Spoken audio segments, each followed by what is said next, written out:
The Apache warrior collapsed in Jonas Brennan's forge. He was gravely wounded, barely breathing, with blood staining his war paint and maybe 10 minutes left to live. Jonas stood over him with a red-hot horseshoe in his tongs, knowing that helping this man would make him an enemy of both McCready's gang and every person in Dry Creek. For 8 years, the townspeople had treated Jonas like an outsider because he'd traded fairly with the Apache instead of cheating them. Now McCready's outlaws had taken over their streets, and here was a dying member of the same tribe everyone blamed for their troubles. Jonas could let him die, and maybe earn some respect from neighbors who'd shunned him for years. What Jonas didn't know was that this bleeding warrior was Chief Broken Wing's son, and saving his life would forge an alliance that could destroy McCready's gang forever. But to understand why this moment would change everything, you need to know about the choice Jonas Brennan made 3 days earlier when McCready's gang first rode into Dry Creek. Because this story begins not with violence, but with a blacksmith's decision to mind his own business when everyone else's world was falling apart. It was Tuesday morning, September 12, 1876, when the McCready gang thundered down Main Street. 23 armed outlaws who'd been terrorizing settlements across 3 territories. Jonas was working his bellows, heating iron for horseshoes, when the sound of galloping hooves made him look up from his anvil. Through the open doors of his forge, he could see riders dismounting in front of the bank, the saloon, and Miller's general store. Professional men with professional weapons who moved with the coordination of a military unit. Jonas had seen enough trouble in his 42 years to recognize it when it came calling. These weren't drifters looking for work or cowboys passing through. These were predators who'd found themselves a new hunting ground. The smart thing to do was keep his head down, mind his own business, and hope they'd move on without notice. After all, for 8 years the people of Dry Creek had made it clear that Jonas Brennan wasn't really one of them. The trouble had started in 1866, when Jonas first arrived in Dry Creek, carrying nothing but his blacksmith tools and a reputation for fair dealing.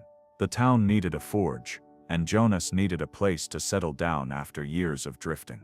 At first, everything went smoothly. Jonas shod their horses, repaired their wagon wheels, and fixed their broken tools without complaint or overcharge. But then came the Apache raids. When Chief Broken Wing's warriors started hitting cattle herds in the surrounding area, the townspeople's attitude toward their neighbors changed fast.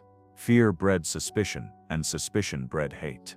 When Jonas continued trading fairly with Apache who came to his forge, exchanging horseshoes for buffalo hides, repairing their weapons for honest payment, the whispers started. "Brennan's too friendly with them Indians," folks would mutter at Sunday services. "Maybe he's telling them where our cattle graze. Why else would they keep hitting our herds but leaving his forge alone?"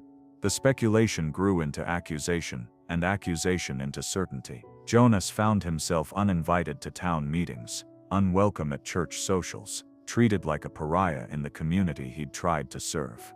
But Jonas had learned long ago that a man's conscience mattered more than a community's opinion.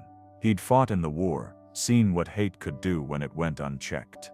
If treating Apache fairly made him an outcast, so be it. He had his work, his forge, and his integrity. That had always been enough. Now, watching McCready's gang take positions throughout Dry Creek, Jonas figured this wasn't his fight. These people had made their feelings about him clear enough over the years. If they wanted protection from outlaws, they could handle it themselves. The gang's takeover was swift and brutal. Within an hour, they'd posted guards at every exit from town, collected all the weapons from the sheriff's office, and called a meeting in front of the bank. Jonas could hear the commotion from his forge but didn't bother to investigate. Whatever demands McCready was making, whatever tribute he was demanding, it didn't concern a blacksmith who'd been treated like an outsider for 8 years. That changed when 3 members of the gang walked into his forge around noon. Jonas looked up from the plow blade he was repairing to see men with hard eyes and casual weapons, studying his workspace like they were taking inventory. "You're the blacksmith," the leader said. It wasn't a question. He was a thin man with a scar running from his left ear to his jaw, and eyes that had seen too much violence to be surprised by anything. "I am," Jonas replied, setting down his hammer carefully. "Something I can help you with?" Name's Carson. I work for Mr. McCready. The man gestured around the forge. Nice setup you got here. Heard tell you're not exactly popular with the locals. Jonas said nothing.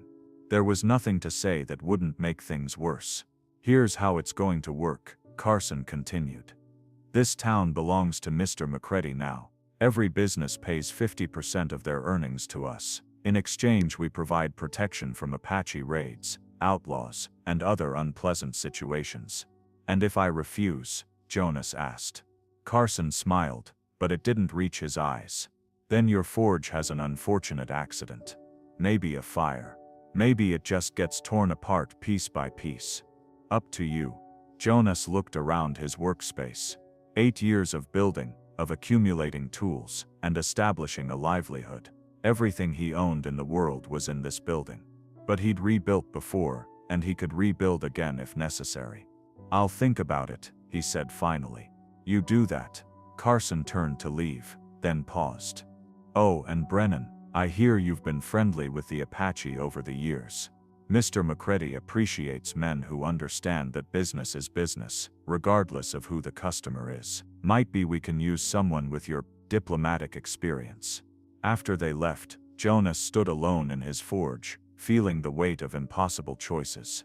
Pay tribute to murderers and thieves, or lose everything he'd worked to build. Collaborate with men who'd turn him into a tool for their crimes, or face their retaliation.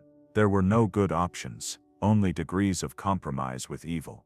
That night, Jonas sat outside his forge watching the lights of Dry Creek flicker in the darkness.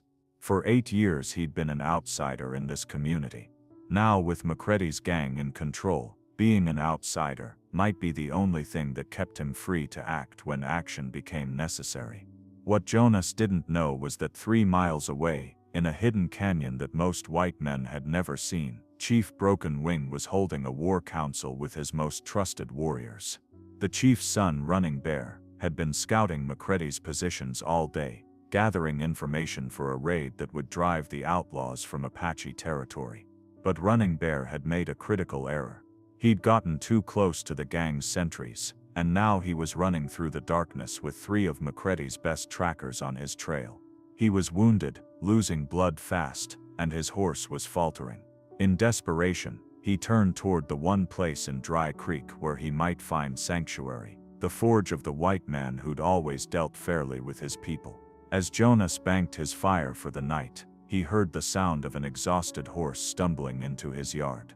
He grabbed his rifle and moved to the door, expecting to see McCready's men coming to collect their tribute early. Instead, he saw Running Bear sliding from his horse's back, barely conscious, with blood seeping through his buckskin shirt. The young Apache looked up at Jonas with eyes that held pain, desperation, and a slim hope that the white blacksmith who'd always been fair in trade might be fair in mercy as well. In the distance, Jonas could hear the sound of pursuing riders getting closer. This was the moment that would define everything. Help the wounded Apache and become an enemy of both the gang and the townspeople. Or let him die and maybe earn some grudging acceptance from neighbors who'd shunned him for years. Jonas made his choice. He lifted Running Bear in his arms and carried him into the forge, just as the sound of galloping horses reached his yard. Inside the forge, by the light of dying coals, Jonas could see the extent of Running Bear's wounds. 2 gunshot wounds, one in the shoulder, one in the side. Serious, but not necessarily fatal, if treated quickly. The young warrior was conscious but weak, his dark eyes following Jonas's movements as the blacksmith gathered clean cloth and water. You understand English? Jonas asked quietly. Running Bear nodded slightly. Then you understand that helping you might get us both killed. Another nod. Good. Then you'll understand why we need to keep quiet. Jonas had learned basic field medicine during the war, enough to know that the wounds needed to be cleaned and bandaged immediately. He worked quickly but carefully, using whiskey to sterilize the wounds and torn cloth to bind them. Running Bear endured the pain in silence, understanding that any sound might bring McCready's trackers to the forge. Outside, Jonas could hear horses moving around his property, voices calling to each other in the darkness. The trackers were searching systematically, checking every building, every hiding place where a wounded man might take shelter. "Brennan," a voice called from his yard. "You in there?" Jonas recognized Carson's voice. He helped Running Bear to a hiding spot behind his largest anvil, then walked to the door of his forge, trying to appear calm and irritated rather than terrified. "I'm here," he called back. "What do you want?" "We're tracking a wounded Apache. Might have come this way. You see anything?" Jonas stepped outside, rifle in hand but pointed down. Carson and 2 other gang members sat their horses in his yard, their weapons ready, but not quite threatening. "Haven't seen anyone," Jonas said. "Been working late, getting caught up on orders." Carson studied him carefully. "You sure about that? Blood trail leads right to your property." "Lots of animals around here," Jonas replied. "Could be anything." One of the other riders spoke up. "Maybe we should search the forge, make sure." Jonas felt his heart rate increase, but he kept his voice steady. "You're welcome to look around. Just mind the hot metal and sharp tools. I'm not responsible for accidents." Carson considered this for a moment, then shook his head. "Nah, trail goes cold here anyway. Probably bled out somewhere, and crawled off to die." He gathered his reins. "But Brennan, you hear or see anything unusual, you let us know. Mr. McCready appreciates cooperation." "Of course," Jonas replied. After they rode away, Jonas waited a full hour before returning to Running Bear. The young Apache was still conscious, though clearly in significant pain. "They're gone," Jonas said quietly. For now, Running Bear struggled to sit up. "Why?" he asked in accented but clear English. "Why help me?" Jonas considered the question. "Because it was the right thing to do. Your people will not see it that way." "No," Jonas agreed. "They won't. My people may not understand either. White Blacksmith who helps Apache warrior. They may think it is trick." Jonas helped Running Bear drink some water. "Maybe, but sometimes doing the right thing means making everyone mad at you." Running Bear managed a weak smile. "You sound like my father." "Your father, Chief Broken Wing. He says honorable man makes choices based on what is right, not what is easy." Jonas felt his stomach drop. This wasn't just any Apache warrior. This was the chief's son, heir to the leadership of the most powerful tribe in the territory. Saving his life wouldn't just anger the townspeople and McCready's gang. It would create an obligation, a debt of honor, that could complicate everything. "Does your father know where you are?" Jonas asked. Running Bear shook his head. "I was scouting alone. If I do not return by sunrise, he will assume I am dead. And then he will gather our warriors and attack the white settlement that killed his son." Jonas felt the weight of impossible responsibility settling on his shoulders. If Running Bear died, Chief Broken Wing would blame Dry Creek and launch a war that would destroy the town. If Running Bear lived but was discovered here, both Jonas and the wounded warrior would be killed, and the town would still face Apache retaliation. But there was a third possibility, one that Jonas was just beginning to see. If Running Bear survived and returned safely to his people, it might be possible to forge an alliance between the Apache and the one white man in Dry Creek, who'd always treated them fairly. An alliance that could drive McCready's gang from the territory. "Your father," Jonas said carefully. "How does he feel about McCready's gang?" Running Bear's eyes hardened. "They are interlopers. They steal cattle and blame Apache. They attack our hunting parties and take our horses. My father has been planning to drive them away. 23 armed men against how many warriors? We can gather perhaps 40 warriors, but they have better weapons, better positions. Many of our young men would die." Jonas nodded thoughtfully. "What if there was another way?" "What do you mean? What if your father had help from someone who knows the gang's movements, their habits, their weaknesses?" Running Bear studied Jonas's face. "You would betray your own people." "These aren't my people," Jonas said. "My people are the ones who believe in fairness, justice, and doing what's right." McCready's gang killed those values the day they rode into town. Over the next several hours, as Running Bear's strength slowly returned, Jonas shared everything he'd observed about McCready's operation. Guard rotations, weapon storage, the gang's reliance on fear rather than numbers to control the town. In return, Running Bear told him about Apache tactics, their knowledge of the surrounding terrain, and their mobility advantages. By dawn, they'd outlined a plan that could work. It would require perfect timing, absolute trust between traditional enemies, and Jonas giving up any hope of a quiet life in Dry Creek. But it might be the only way to save both the town and the Apache from a war that would destroy everyone. As the sun rose over Dry Creek, Jonas helped Running Bear to his horse. The young warrior was still weak, but strong enough to ride if he took it slowly. "When will we meet again?" Running Bear asked. 3 days, Jonas replied. "At the old mission ruins, just before sunset. That should give you time to recover and convince your father. And if he refuses to trust a white man, then we'll have to find another way to stop McCready." Running Bear extended his hand, and Jonas shook it. "My father was right about you, Blacksmith. You are a man of honor." "We'll see," Jonas replied. "Haven't done anything yet but talk." After Running Bear disappeared into the morning mist, Jonas returned to his forge and tried to resume normal work. But everything had changed. He was no longer just an outsider trying to mind his own business. He was now part of a conspiracy that could save Dry Creek or get everyone killed. That afternoon, Carson returned with more specific demands. McCready wanted weapons repaired, horseshoes replaced, and wagon wheels reinforced. All work to be done immediately, with payment deferred until the gang decided what Jonas's services were worth. "Mr. McCready's impressed with your cooperation," Carson said, watching Jonas work. "Might be a permanent place for a man with your skills in our organization." Jonas focused on the horseshoe he was shaping, keeping his voice neutral. "Just trying to make a living. Smart man. This country's changing, Brennan.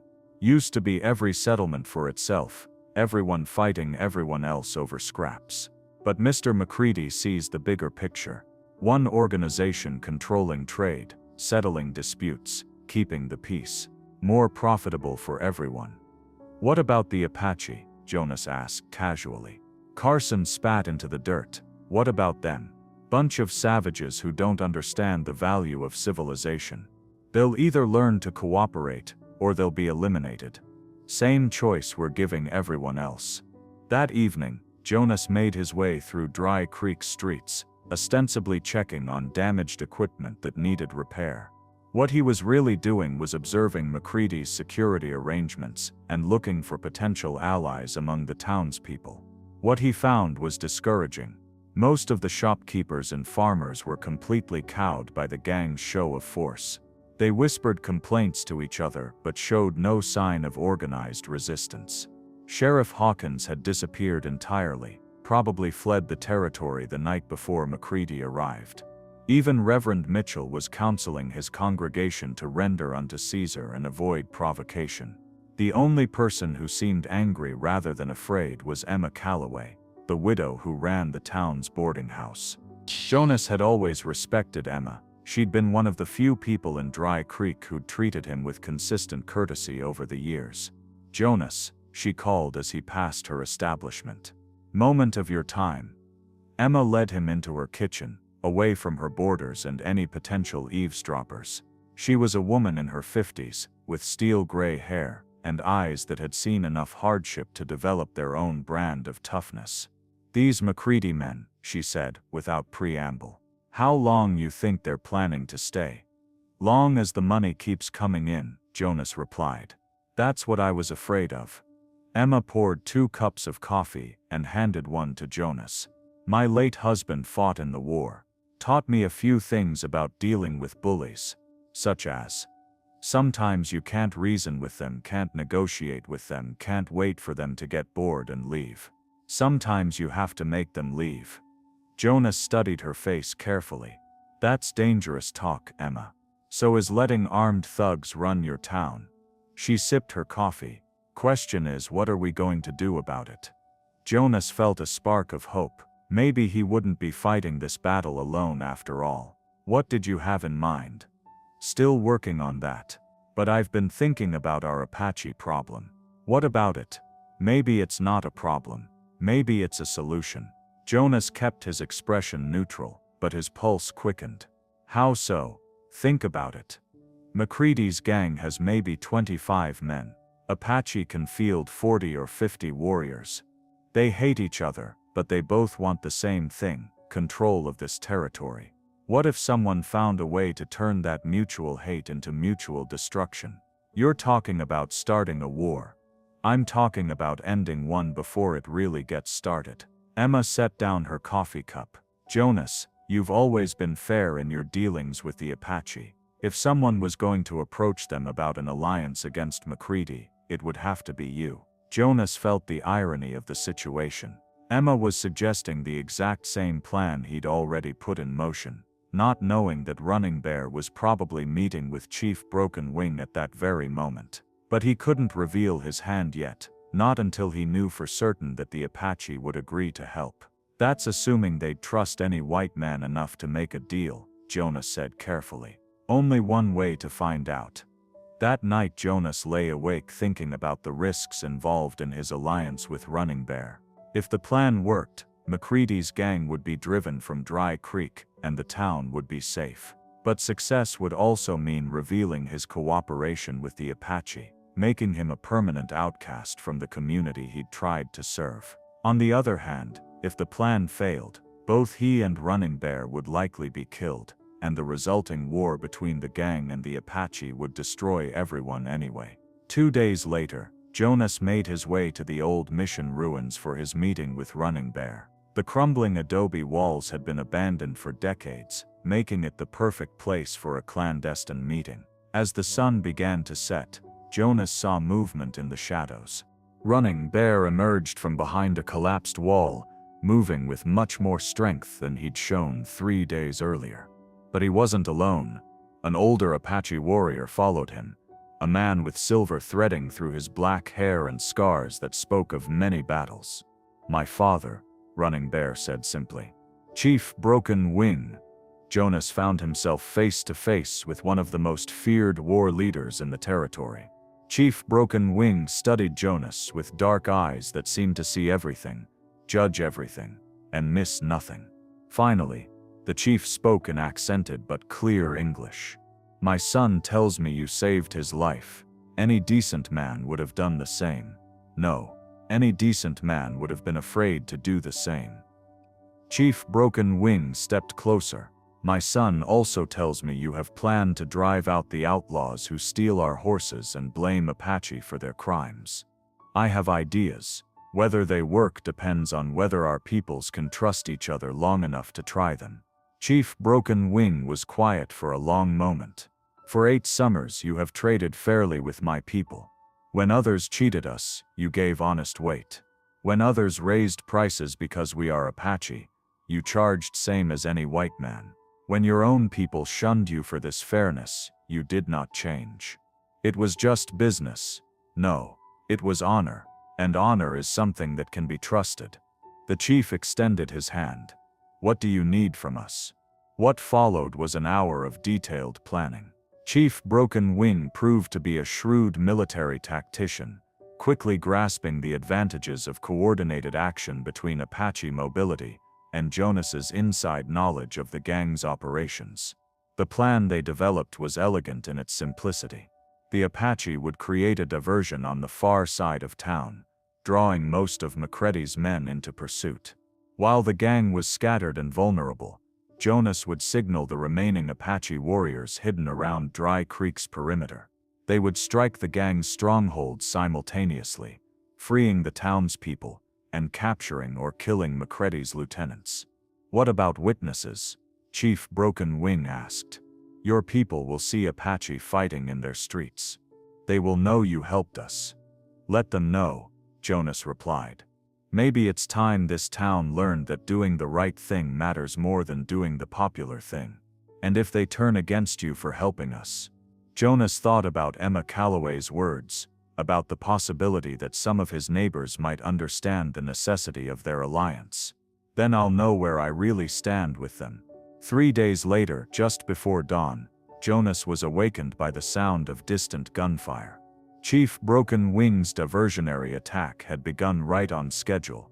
Jonas quickly dressed and made his way to his forge, where a signal mirror was hidden behind his tool rack. Through his window he could see McCready's men running through the streets, shouting orders and saddling horses.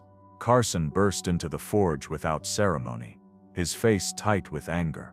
"Apache attack on the south pastures," he announced. "Mr. McCready wants every weapon cleaned and loaded. We're riding out in 10 minutes. "All of you?" Jonas asked. "Most of us, leaving a skeleton crew to watch the town." Carson grabbed his rifle. This might be our chance to end the Apache problem once and for all. After Carson left, Jonas counted the riders who thundered out of town. 18 men, leaving only 5 to guard the entire settlement. Perfect odds for the Apache warriors hidden in the surrounding hills. Jonas took the signal mirror from its hiding place and carried it to his forge's doorway. 3 quick flashes toward the hills, then 3 more. The signal that would bring Chief Broken Wing's warriors down on Dry Creek like a thunderstorm.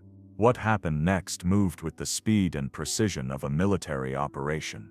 Apache warriors seemed to materialize from the ground itself, moving through the town's streets like shadows. The 5 gang members left behind were overwhelmed before they could mount effective resistance. Jonas watched from his forge as the townspeople emerged from their homes and businesses, blinking in amazement at the sight of Apache warriors standing guard over their captors. Emma Calloway was among the first to understand what had happened. "You did it," she said, appearing at Jonas's elbow. "You actually found a way to make it work." "We'll see," Jonas replied. "The hard part starts now." The hard part was convincing a town full of frightened settlers that their Apache rescuers weren't a new threat to be feared. Many of the townspeople had barricaded themselves in their homes, expecting to be scalped or taken prisoner. It took hours of patient explanation before they understood that the Apache had come as allies, not conquerors. By noon, McCready's men began returning from their futile pursuit of Chief Broken Wing's decoy force. But instead of finding a defenseless town, they rode into a carefully prepared ambush. Apache warriors, positioned with Jonas's knowledge of the gang's likely approach routes, picked them off systematically as they tried to reach Dry Creek. McCready himself was captured alive, along with Carson and 3 other survivors. Chief Broken Wing wanted to execute them immediately, Apache justice for the crimes they'd committed. But Jonas convinced him that a public trial would serve both their peoples better. "If we kill them in secret," Jonas argued, "people will always wonder if we murdered innocent men. But if they confess their crimes publicly, everyone will know justice was done." The trial was held in Dry Creek's main street, with townspeople and Apache warriors standing side by side as witnesses. McCready and his men, faced with overwhelming evidence and no hope of escape, confessed to robbery, murder, and a dozen other crimes across 3 territories. Sheriff Hawkins, who had mysteriously returned to town as soon as the danger passed, formally sentenced the outlaws to hang. Justice was swift and final. In the weeks that followed, something remarkable happened in Dry Creek. The shared experience of being terrorized by McCready's gang, then rescued by an unlikely alliance, began to break down the barriers between the townspeople and their Apache neighbors. Emma Calloway organized a feast to honor the Apache warriors who had risked their lives to save the town. Reverend Mitchell invited Chief Broken Wing to speak at Sunday services about the importance of cooperation between different peoples. Even the most prejudiced settlers began to acknowledge that the Apache had proven themselves to be honorable allies. Jonas found himself in an unexpected position. Instead of being shunned as an Indian sympathizer, he was praised as the man who had forged the alliance that saved Dry Creek. People who had crossed the street to avoid him for 8 years now sought his advice on dealing with their Apache neighbors. But the most important change was in the relationship between the town and the surrounding Apache bands. Chief Broken Wing established a formal peace treaty with Dry Creek, creating boundaries that both peoples would respect and trade agreements that benefited everyone. "You have done something remarkable," Chief Broken Wing told Jonas on the day the treaty was signed. "You have proven that honor can bridge any divide, if men of goodwill are willing to try." "We all did it," Jonas replied. Apache courage and white determination working together. Perhaps. But it required one man willing to risk everything on the belief that doing right matters more than being popular. Standing in his forge that evening, watching Apache and white children playing together in the street outside, Jonas reflected on the choices that had brought him to this moment. 8 years of being an outsider had prepared him for the loneliness of making unpopular decisions. But it had also taught him that a man's worth isn't measured by his community's approval, but by his willingness to act on his principles when action is needed most. The Apache warrior who had collapsed on his forge floor had indeed changed everything. Not just for Jonas, but for an entire community that learned the difference between fear and wisdom, between prejudice and justice. Some stories end with the hero riding off into the sunset. But Jonas Brennan stayed in Dry Creek, shoeing horses and repairing wagon wheels, living proof that sometimes the greatest adventures happen when ordinary men decide to do extraordinary things. And every morning when he lit his forge fire and began another day's work, Jonas could hear the sounds of two peoples who had learned to live in peace, all because one bleeding Apache warrior had chosen to trust a white blacksmith's honor, and that blacksmith had chosen to prove worthy of that trust. Running Bear, fully recovered from his wounds, became the primary liaison between Dry Creek and his father's band. Years later, he would tell his own children about the night he learned that courage comes in many forms, and that sometimes the bravest thing a man can do is help someone who society says he should hate. Chief Broken Wing lived to see his vision of peaceful coexistence become reality. The territory that had been torn by violence for decades became a model for cooperation between native and settler communities. And when he passed away many years later, the funeral procession included Apache warriors and Dry Creek settlers walking side by side, united in their respect for a leader who had chosen understanding over warfare.